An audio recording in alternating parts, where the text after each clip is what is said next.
tonight. Does every woman need breast implants? If you've got small breasts and your man is telling you he likes your breasts the way that they are, he is either gay or a liar or a gay liar. Cut off your nose to debate your face right here on Crossballs. Comedians posing as experts. Pot is good for everyone. Women are designed for sex. Hunting is self-defense. I drive drunk all the time. Debating real people. I'm not gay. It's totally immoral. Who don't know the show is fake. That's a lie. You're an idiot. Die. Out of the crossfire, beyond hardball. This is Crossballs. I'm Chris Tallman. Tonight's topic, plastic surgery. Is beauty in the eye of the beholder or in the knife of a good surgeon? First up, the founder of About Face, a nonprofit organization that deals with female body image, Kathy Bruin. Also with us is the founder of Perfected People Plastic Surgery Clinic, Dr. Andy Oliver. Thank you for being with us. Question of the day. Is plastic surgery unnatural? Kathy, let's start with you. It's inherently unnatural to surgically alter your appearance. It's also unnatural, though, to be looking in the mirror looking for flaws in ourselves. But our culture leads us every day to find flaws with ourselves, to hate ourselves. Doctor, how do you respond? We all brush our teeth, okay, because we want our teeth to look healthy. Women who have breast implants want their breasts to look healthy, okay? Now, somewhere between those two procedures, you've drawn an imaginary line that I simply don't understand. Ultimately, we're comparing ourselves against these images that we see, and we never measure up. In fact, we're never going to measure up because perfection is a moving target. You can measure up. You can measure. I mean, look. How? Look, I like the way I look, okay? I think I look terrific. I have had 10 cosmetic surgeries, and I know for a fact that I look great. And I'll tell you what, you might meet a friend in the morning and give them a nice good morning. Well, what I do is I give them a nice good morning plus this face, okay? What I'm doing by looking as good as I look is I'm sending a message to the people that I run into, which is that I care so much about you that I want to give you something nice to look at, all right? Continuing to be ugly is rude and selfish. Absolutely true. People have to look at you. People have to look at you a lot more than you have to look at yourself. How you feel about yourself, the confidence you exude is ultimately what makes you compelling to other people, what makes you successful in your life. People fall all over themselves to give me free desserts at restaurants or to let me out of speeding tickets. It happens all the time. I look at your face, ma'am, and quite honestly, I become angry when I look at your face because, as I say, I have never been paid to be polite. I look at your face and I say, with 7 or 8 surgical procedures, you could look better than me. I mean, something that I think that is happening here in this conversation, I think I'm being talked down to a little bit because you probably think, who is this 20-year-old kid and why is he saying... Do you want to know how old I am? Yes. In reality, I'm 33 years old. Now, that's probably shocking to a lot of you here. I'm 33 years old. You don't need plastic surgery. I mean, I think what you're saying is true. The funny thing is that I thought you were my age, and I'm 42, so... Let's move on. Next issue, we have a commercial Dr. Oliver did for his clinic. Now, let's take a look at this. Hey, guys, it's time for dinner. Guys, it's time for dinner. Mom! Are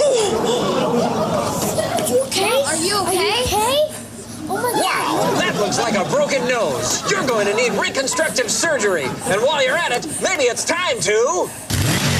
soup up your face! Most insurance plans will cover the cost of getting your broken nose back to normal. At Perfected People, we'll do more than that. We'll make it look great! But what's the point of having a nose this good on your tired old face? Our staff will help you get every nickel you deserve out of your insurance company and put it right into your face. We have multi-procedure discounts to help you soup up your face. So if you need a nose job, let us make your life better with a facelift, laser resurfacing, lip enhancement, liposculpture, neck contour, or rhinoplasty. No face, absolutely no face is too far gone. Burn victims, slash victims, congenital defects, not a problem. We don't like performing hair lip reconstructive surgeries. We love it! So come down and let us turn your old face into a new, souped up face. I'm so sorry, Mom. Do you think it's broken? I hope so. Now I can have Perfected People soup up my face. Now at 3 convenient locations, Milton Plaza, Harbor Springs, and Hoppers Glen Promenade. All right. Kathy, what'd you think of the video? I think I wouldn't trust you with a knife in your hand. You know, I'd like to say at this moment, I think you're very smart, and that's great, I guess. But there's one thing. Listen, it's one thing to be smart because you want to be smart, because you like reading books. It's another thing to be smart because you have no choice because of an inadequate appearance. Listen, I'm going to tell you right now, I'm not very smart. I don't need to be smart, okay? I don't need to be smart because I look great. Is there any truth to that? I want to know that doctors are making sure that it's the right thing, that the motivations behind a surgery make sense for that person. They're not just like your playground. You know what? I've even done a couple of infant surgeries because some babies are born ugly, and that is horrible. Come on. That is a horrible experience for parents to have an ugly child because everybody's looking at them and expecting to see something beautiful, and when they see something ugly, it's jarring. I have given an infant a pair of dimples, and there's nothing wrong with that. They But it's a baby. Everybody loves dimples. This attitude is everybody loves dimples. symbolic Folks, of what's going haywire in our culture. I mean, extreme cases, hair lip or something like Ridiculous. Those parents ought to be ashamed of themselves. Absolutely. You ought to be ashamed of yourself. You absolutely Well, we're all should. very proud of ourselves, and we ought to be. Coming up, are tattoos and piercings fun, or do they turn your body into a 3-nipple ring circus? It's Tony Jackson, and she is a demon woman. What? She has her downstairs door knocker pierced. What's the problem? Stay tuned.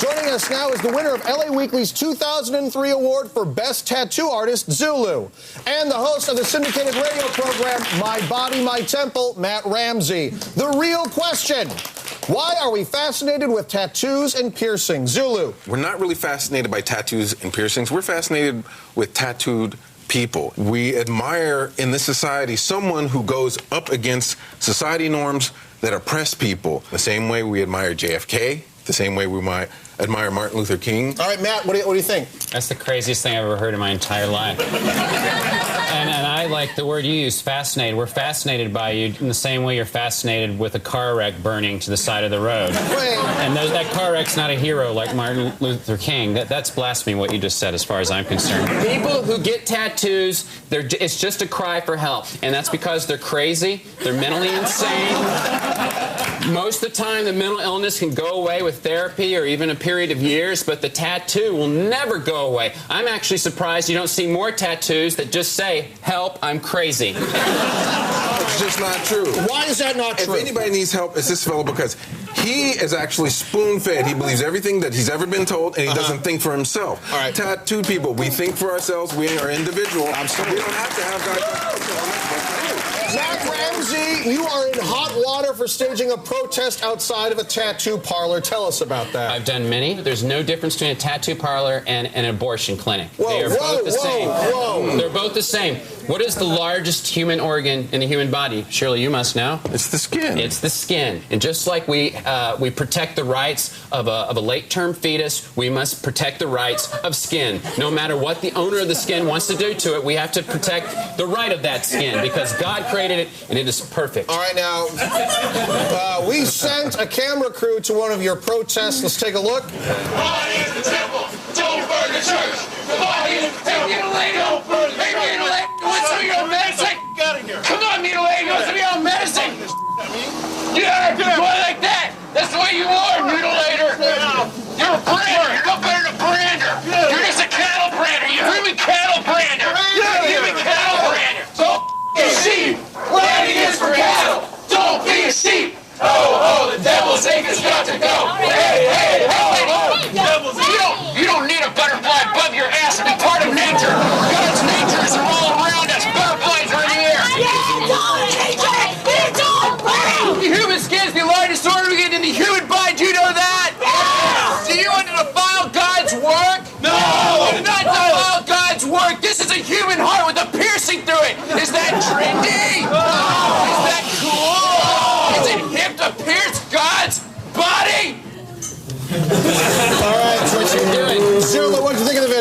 Reminded me of the Inquisition. Yeah, me as well. That's pretty much what I got. First of all, you see him like someone almost attacked someone for going in there. That's crossing the boundary. That's invading someone's... I had a cattle brand, because that's all you are, is you're branding people like cattle, and he took it from me, and he was the one that started the melee, and that's how tattoos start. If you come at somebody with a cattle brand, you kind of have to expect they're going to come back at you. I was making a metaphorical point.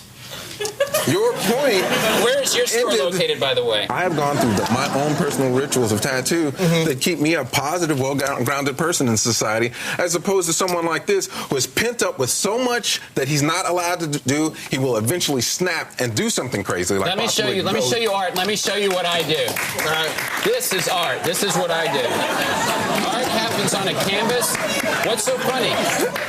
And you should do good art like this. They're clapping for the art because they know it's real art. If you it represents something. I can see it's a cat and a butterfly. It doesn't have to be on a woman's butt to be a butterfly. I think it's beautiful, and you should probably get it tattooed on you. Like, no, I don't have to, because then it won't become art. Because it become crazy man. Do you put people's names on them? Do you do that? You put names. If you're going to put on a name, if you have to do that, you should make sure they're married. Oh, I'm not going to invade their right by making sure they're married. This is what's going to happen. I brought a letter, Chris, if I can read it. Dear Matt, I think being impulsive was part of why I got a lot of these tattoos. I was dating a girl named Lisa for 9 months when I had her name tattooed on my arm. Then she turned out to be kind of a bitch. So I fooled around with her roommate Katie and tattooed her name below Lisa's. Katie got jealous of Lisa tattoo, so I changed it to Lisa Sucks tattoo. Unfortunately, Katie gave me terrible crabs, and after we broke up, I started dating another girl named Lisa who disliked the Lisa Sucks tattoo very much. Lisa, too, thought the Baja Men totally rocked and that they would be around forever. So to make her happy, I got a Who Let the Dogs Out tattoo on my thigh. It's right above my Jesus tattoo, so now it seems like Jesus let the dogs out. And that angers many Christians who don't think Jesus let the dogs out. That's the kind of thing that happens. We're talking about a guy who's going to have a lot of problems, tattooed or not. Okay. That's what they're doing All this makes me think that my tattoo removal section of my business is about to go through the roof. Because there's no truth to that, is there? He's practically, you need lithium. You're practically schizophrenic. You come I need drugs. You're the one hanging out with druggies. He's out of his mind. You're going to hell. That's all I got to say. Wait, just because you disagree with him, what gives you the right to condemn him all of a sudden? There's no tolerance. I will tell you, ma'am, don't call me a hypocrite, because this is what changed my life. I have a tattoo. That's why I wear a turtleneck at all times. It's on my lower neck, and I got it in the early '80s. It's a Pac-Man Fever tattoo. That was the name of the song. Pac-Man was a lame video game. The song was great. It's one of the best Fever songs ever, next to Boogie Fever. I enjoyed the song. I put it on my neck. I was working at that same time as a convenient. I worked in a convenience store. I was a clerk. One day, a woman came in, asked me where the chips were located. I said to her, "Why don't you eat an apple, because it looks like you don't need any chips the way you weigh." And she started yelling at me. And my manager saw us yelling from across the room, and then he must have seen my tattoo and noticed it at that point, because he fired me. And that proves that God hates tattoos. Well, that doesn't prove it. Is that the proof? Is that the moral of that story? No, the moral of the story is God hates idiots. Absolutely. You probably got fired for being rude to the customer. Yeah. How do you have proof of that? That seems like a coincidence. That's not a coincidence.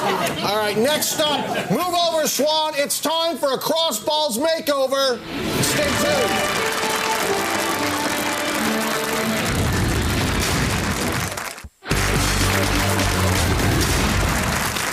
Welcome back. No show about cosmetic surgery would be complete without a makeover segment. Please welcome Eddie Tyler to the show. Hey, Eddie.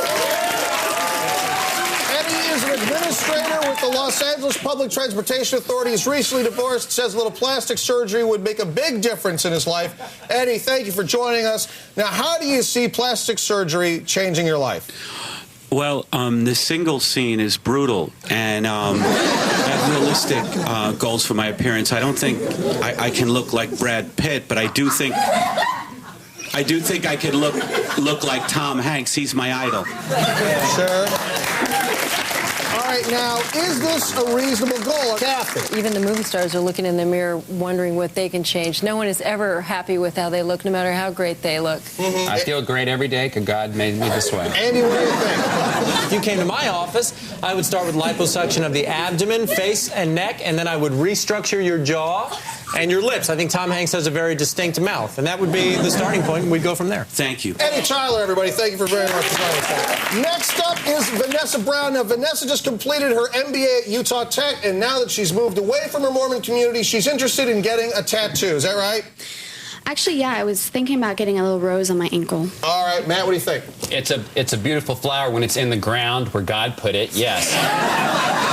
On a human being, they're called slut symbols. Every guy here knows that. If you see a slut symbol, what it means is the woman's telling you, I don't care about my body. You can damage it, do whatever, devalue it, and now you can ravage me any way you want. Quickly. So out of line. In tattoo symbology, the butterfly represents that you can reform and be reborn. I agree. Andy, what's your thoughts, sir? Would you mind terribly removing your robe for us? Looking at you now, I have to tell you that I don't think anybody would notice a rose tattoo amid all of the flaws that you have on your body that could be addressed through cosmetic surgery. Flaws? Absolutely, absolutely. Are you drunk? What do you think? What do you think about her getting a tattattoo? Oh, I don't mind if she gets a tattoo. I'm a little dismayed that she's standing there. I agree. I'm not exactly sure what is the point of this exactly. You're a college graduate? Yes? Okay. Yes. Well, I wouldn't want to be going out for jobs with this body. Vanessa, saddlebags are for horses, I always tell people, and they're not wild about them either. The first thing I would do is I would lipo this area. That whole area? Yes, we would lipo this entire area. She can just lose some things here. She has classic violin deformity, we call it. You can also, speaking of bags, trust me, I do this every day, everywhere I go. You can lose these bags. I would then give you a brow lift. I would move up your brow somewhat. We would do some botox here. I would give you a cheek augmentation. Augmentation? Please. Yes, absolutely. I'll give you a cheek augmentation. This is starting to look like his handiwork. Her right ear needs to come up by about a centimeter. Oh, come on. And Chris, I almost never let anybody out of my office without some kind of a breast augmentation of some kind. Come on. That's she only needs nuts. a very minor one. What I'm saying is that it can go higher. It can go higher. I appreciate your opinion, doctor, but I disagree. Let's hear it for Vanessa, everybody. Thank you for coming out, Vanessa. I will give you a third off. Do you like what he just said? No, I don't want to talk to him anymore, and I don't want to look at him anymore. All right, coming up. You do want to look at me. No, now, that's she doesn't. Coming up, is plastic surgery addictive? What happens when nips and tucks run amok? Stay tuned.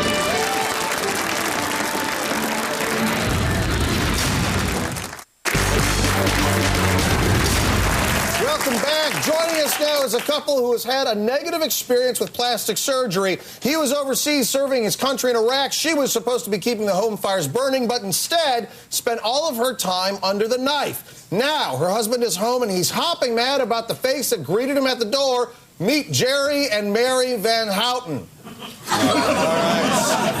All right, Mary, how did your ordeal begin? I'll tell you something. I've had my nose done. I've had my arm flab tightened. I've had a tummy tuck. I've had liposuction on my hips, my buttocks, my chin. I've had a lip collagen injection. I've had an eye lift, a breast lift. I've had my nose redone. I've had a forehead lift, a chemical peel. I've had repositioning of both my nipples. Do you remember that? And I still cry myself to sleep at night. Kathy, do people expect too much from these procedures? Absolutely. And plastic surgery ends up being like this last-ditch effort. We're not addressing the issues where they really lie. Let me tell you a story, Chris. The other day, I found a possum rooting around in our garbage. The possum story. So I beat it to death with a tree branch, right? So I'm taking it to the incinerator, and while I'm taking it there, I look at this bloody mess, and I'm like, damn, this looks better than my wife. It's hideous. That is so cruel. I mean, I think your self-perception is a little askew. It's no longer a personal decision. It's an act of hopeful desperation. Now, so you're not done with your surgeries yet, in your opinion? Absolutely not. Look at my ears, Chris. Can you see that? They look Your cameraman see those horrible ears? You look small. I can't believe I left the house with these ears. I'm horrible. Did you hear this? Did you hear this? Her ears? You look like you were run over by a train, and then woken up, and then run over by another train. He thinks he's such a hoot. Oh, thank God we got sack nights, Chris. Well, what? Say it again? Sack nights. What is sack nights? Tell him about sack nights. From the advice of my friend, we have sack nights 3 nights a week. She puts a sack on her head so she can make a... Whoa! I don't blame you. I mean, she with puts a these sack on her head ears... so make love making possible. I wouldn't be able to do it without that, man. Mary, you put a sack over your face before you guys sleep together? Well, yes, and I don't mind. It's not so horrible, you know. I mean, until all of my work is finished, you know, it helps us maintain a loving, committed relationship. It's just a simple sack, and you can make this at home. If anybody is going through what I've been through. She put it on like right before you have sex. No, hell no.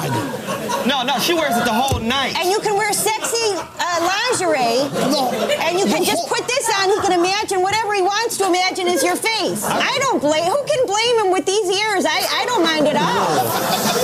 He's just got to be patient. He's got to be patient. I think he's going to be happy with the results. You, sir. You know what? I think we were torturing the wrong people over in Iraq. If I could have got you, I'd have electrodes up to your nuts right now, buddy. I don't even want to talk about that. This way I can stomach her. Oh, that's sweet. This works now? Well, come on, Mary!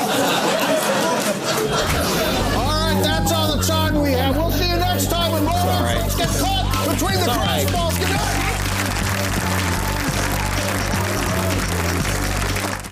Graham Norton. He's a man of class. Whatever that means. Yes. He gets what he wants when he wants it. Hot lesbian action. There will be masturbation in this story. Come on, Rachel, own it, own it! I was having sex. Yes! Nothing and no one can stop him. It's party time! How does he do it? There's no explaining it. Find out on an all-new Graham Norton Effect. Thursday at 10 here on Comedy Central.